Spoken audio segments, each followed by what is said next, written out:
Praise the lord. ખ્રિસ્તમાં વાલા ભાઈ તથા બહેનો, સપ્ટેમ્બર 16મી તારીખ દિવ્ય ધ્યાન સંદેશમાં તમારું સ્વાગત છે. આ સંદેશ સાંભળવા તમારા સૌ માટે અને તમારા પરિવારજનો માટે વિશે પ્રાર્થના કરું છું. શાસ્ત્રપાઠ સાંભળીએ. તમારા બાઇબલ લઈ લો. લૂકનો ગ્રંથ 7મો અધ્યાય 1લી કડીથી 10મી કડી સુધી. લોકોની બધી વાતો કરી રહ્યા પછી ઈસુ કપરનાઉમ ગયા. ત્યાં એક સુબેદારનો નોકર માંદો પડ્યો હતો, મરવાની અણી ઉપર હતો. એ નોકર સુબેદારને વહાલો હતો. સુબેદારે ઈસુ વિશે સાંભળતાં જ યહૂદીઓના કેટલાક આગેવાનોને એવી વિનંતી કરવા તેમની પાસે મોકલ્યા કે આપ આવીને મારા નોકરને બચાવો. તેઓએ ઈસુ પાસે આવીને આજીજી કરી, આપ એના ઉપર આટલી કૃપા કરો.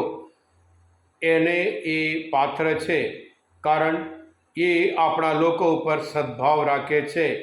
એણે જ આપણું સભાગૃહ બાંધી આપેલું છે.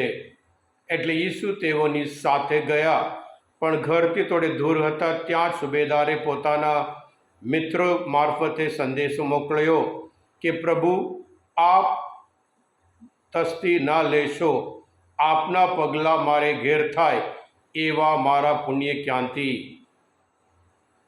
આ સાંભળીને ઈસુ નવાઈ પામ્યા અને પોતાની પાછળ આવતા ટોળા તરફ કરીને કહ્યું, હું તમને કહું છું, આવી શ્રદ્ધા મેં ઇસરાયેલમાં કદી દીઠી નથી. આ પ્રભુની વાણી છે, તે આપણો આધાર છે. ખ્રિસ્તમાલ ભાઈઓ બહેનો, સુબેદાર એટલે 100 સૈનિકોના જે આગેવાન છે એને સુબેદાર કહેવાય છે. આ સુબેદાર એક વિશ્વાસી હતો અને સાથે સાથે યહૂદી લોકોના મિત્ર હતો. એટલે યહૂદી લોકો માટે સભાગૃહ પણ બાંધી આપ્યો હતો. પોતાના નોકર ઉપર એને એટલો બધો પ્રેમ હતો. અને આપણે બીજા પણ અમુક સુબેદારોને બાઇબલમાં જોઈએ છીએ. જ્યારે પ્રભુ ઈસુ વધસ્તંભ પર હતા, માથીના ગ્રંથમાં 27 અધ્યાયમાં 54મી કલમમાં, જ્યારે પ્રભુ ઈસુને જોઈને, જે બનાવ બનતું હતું બધું જોઈને સુબેદાર બોલી ઉઠ્યો, એ સાચે જ ઈશ્વરના પુત્ર હતો. એમ કરીને એક સુબેદાર, એક બિન યહૂદી પ્રભુ ઈસુ વિશે વાત કરે છે. અને સાથે સાથે પહેલાં એક સુબેદાર ખ્રિસ્તી બન્યા હોય એ કોર્નેલિયુસ છે.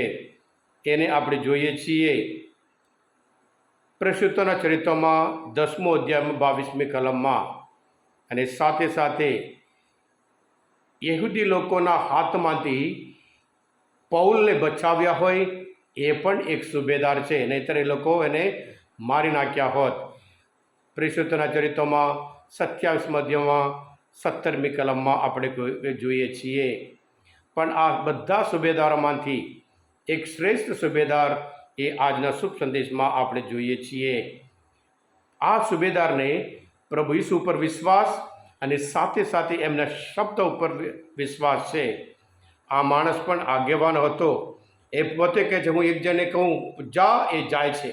એક જણને કહે તું આવ, એ આવે છે. અમુક કર કહે છે, એ કરે છે. અને સાથે સાથે એ જાણતો હતો પ્રભુ ઈસુના શબ્દમાં, પ્રભુ ઈસુના વચનમાં શક્તિ હતી. સરોવરમાં તોફાન જાગે ત્યારે પ્રભુ ઈસુ કહે ચૂપ થઈ જા, અને ત્યાં શાંત. અને એવી જ રીતે જે મરી ગયેલા લાઝરસને કબરમાંથી કહે છે તું બહાર આવ, એ બહાર આવે છે. પ્રભુના શબ્દમાં, પ્રભુના વચનમાં એટલી બધી શક્તિ હતી.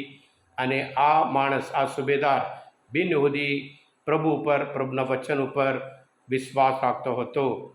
હા ખ્રિસ્તમાલ ભાઈ બહેનો, જેને વિશ્વાસ હોય તેને બધું શક્ય છે. વચન આપ્યું છે માર્કના ગ્રંથમાં 9મો અધ્યાયમાં 23મી કલમમાં. આપણો વિશ્વાસ કેવો? જે બિન યહૂદી પ્રભુ ઈસુ પર આટલો બધો વિશ્વાસ.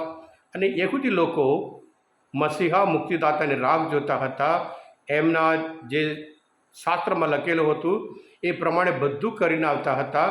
પ્રભુ ઈસુ માંદાઓને સાજા કરતા, મરેલાઓને જીવતા કરતા, આંધળાઓને દેખતા કરતા અને ભૂખ્યાને ખવડાવતા. આ બધું જોયા પછી પણ શાસ્ત્ર જોડતા હતા, સત્ય જોતા હતા, છતાં પ્રભુ ઈસુ પર એમને વિશ્વાસ નથી. એટલે પ્રભુ ઈસુને નવાઈ લાગી. આ બિન યહૂદી માણસ જે શાસ્ત્ર જાણતો નથી, કદાચ એણે કોઈ ચમત્કાર જોયું નહીં, બીજા પાસે તેણે સાંભળ્યું હશે, એટલે કહે છે, પ્રભુ માત્ર શબ્દ બોલો, મારા નોકર ઘરમાં સાજો થઈ જશે. તે ક્ષણે તે સાજો થઈ ગયો હતો. હા કૃષ્ણવાલા ભાઈ બહેનો, પ્રભુના વચન ઉપર આ બિન યહૂદી, આ સુબેદારને એટલો બધો વિશ્વાસ, આપણે પણ વર્ષોથી પ્રભુ પર વિશ્વાસ રાખીએ કે જેને વિશ્વાસ તો બધું શક્ય છે. પ્રભુ પોતે યોહાન ગ્રંથમાં 14મી કલમમાં કહે છે કે મારા નામે તમે જે કંઈ માગશો હું તમારા માટે કરીશ. એ પ્રભુના વચન છે. જેવી રીતે પ્રભુ પર વિશ્વાસ રાખીએ, જેમ ગીત શાસ્ત્રમાં 125મો અધ્યાય પહેલી કલમમાં, જેવો યહોવા પર વિશ્વાસ રાખે છે તેવો સિયોન પહાડ જેવા મક્કમ મજબૂત સદાકાળ ટકી રહેશે. હા કૃષ્ણવાલા ભાઈ બહેનો, આ મનન ચિંતન, આ બાઇબલ સ્ટડી તમને પ્રભુને ઓળખવા માટે, પ્રભુના શક્તિને સ્વીકાર કરવા માટે મદદરૂપ થયા હોય. તમે પોતે દિવ્ય ધ્યાન સંદેશ સબસ્ક્રાઈબ કરજો અને બીજા માટે પણ ફોરવર્ડ કરજો, કારણ તમે બધા આશીર્વાદિત છો, તમે બધા અભિષિક્ત છો.